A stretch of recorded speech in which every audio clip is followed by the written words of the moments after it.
कोई दल नहीं है बिहार में जिसके अगेंस्ट में नहीं लड़ा हुई सीतामढ़ी का चुनाव। हर दल के लोगों ने वहां टांग खींचने का काम किया और मुझे जिताने का काम अगर हुआ है, मेहनत पूरा ऑफिस संभालने वाले मनीष जी हैं और ये भी जानते हैं, अगर जीता हूं तो ये जो 20 साल 25 साल का मेरा व्यक्तिगत रिश्ता और व्यक्तिगत काम हर दल और हजार दिनों का मैंने किया है, उसी ने मुझे इस चुनाव को जीता। हकीकत यही, नहीं तो वहां आरजेडी तो मेरे सामने था, जेडीयू मेरे साथ था कि मेरे पीछे था, हमको ख्याल नहीं आ रहा। बीजेपी भी मेरे साथ था कि मेरे पीछे था, हमको ख्याल नहीं आ रहा। हकीकत यही, इशारा को समझिए। लेकिन ये जो व्यक्तिगत हमने रिलेशन सबसे रखा, और वो मेरा स्वभाव है, वो कोई चुनाव के चलते या वोट के चलते नहीं, वो शुरू से है। क्या लगता है किसी से मेरे रिश्ता रखने में? क्या दे दीजिएगा किसी को? आप अपने क्या है और किसी को कुछ दे दीजिए? कुछ नहीं। आपके यहां कोई आता है, भैया ये अंदर भी कर दीजिए, ये मेरा एडमिशन करा दीजिए, मेरे अस्पताल का भर्ती करा दीजिए, कुछ नहीं उसमें लगता है आपको करने में। थोड़ा सा समय दे दीजिए, जो आपके कष्ट से आता है वो जिंदगी भर उस बात को याद रखेगा कि उनके पास गए थे, तो ये जानना भी नहीं चाहे हम किस दल के हैं, किस जात के हैं। जो हमने कहा उन्होंने अपना योगदान उसमें कर। ये मेरा जो चुनाव सबसे बड़ा उदाहरण है, इसका मैं आपको बताता हूँ। वो मेरे स्वभाव का है, वो मैं कोई उसके योजना के तहत नहीं करता। हमको आज तक आपको कोई नहीं बोल सकता है, और वहां हर बात जो बोला लोगों ने के साथ आपको तो हमने सुना कि उसने भी वोट दिया, आपको उसने भी वोट दिया, बल्कि हमको तो कम वोट अगर मिला तो सबसे ज्यादा काम आपने देखा भी होगा। मेरे स्टेटमेंट को भी देखा होगा योजना की।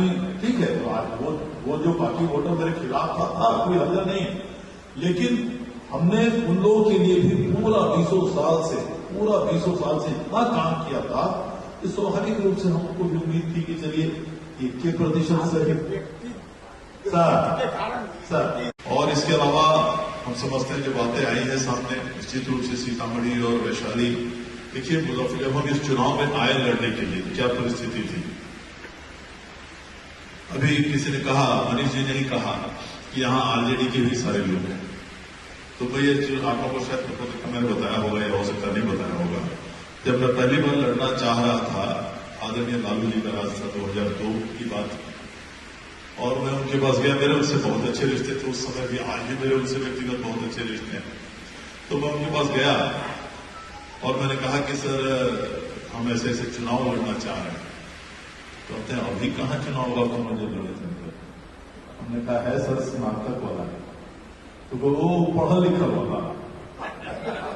तो हम क्या करो बोले थे, हमारे वो वोटर जो पढ़ा लिखा देखे उनका जो अंदाज है उसी तरह से कहे। हम कहे सर हम जानते हैं उसमें आपके वोटर्स कम हैं, लेकिन आप दूसरी तरह से प्रशासन को भी प्रभावित कर सकते हैं और करते रहते हैं। जिसमें वो काम मत कीजिएगा, इतना ही आपसे हम निवेदन करने आए। जा वो हम कुछ नहीं कर, एकदम देखिएगा। और आ गया, मैं उसके बाद लड़ने आ गया। और सही बात है, उन्होंने अपने जुबान को कायम रखा। कभी किसी प्रशासन, क्योंकि उनके सहयोगी दल कांग्रेस के उम्मीदवार थे जिनके सामने मेरा लड़ाई, तो कह सकते थे कभी, उनके जमाने का आप जानते ही हैं सब कुछ। किसी प्रशासन को कह सकते थे वोटर को फेंको बाहर, जितना कागज है, कह सकते थे देखना भाई वहां पर मत वोट देने देना, होता था पहले ऐसा। लेकिन उन्होंने एकदम, बल्कि मुझे पता चला कि जिस दिन काउंटिंग था तो उनके एक सहयोगी थे जो मेरे मित्र थे, दिल्ली में ही वो लोग बैठे हुए थे। तो हमको शाम को फोन करके कह रहे भाई आप जीत गए, लालू जी इतने चिंतित थे, देखा रहो देवेश जी तक की, देखा रहो देवेश जी तक की।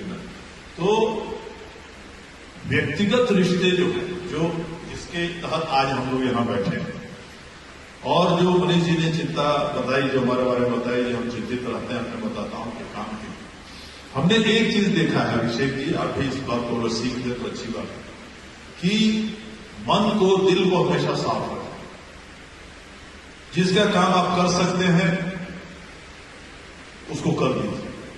जिसका काम आपसे नहीं हो सकता है किसी कारण से, उसको लटकाइए मत, वहीं का वहीं उसको बता दीजिए बाबू ये मेरे शक्ति से बाहर है।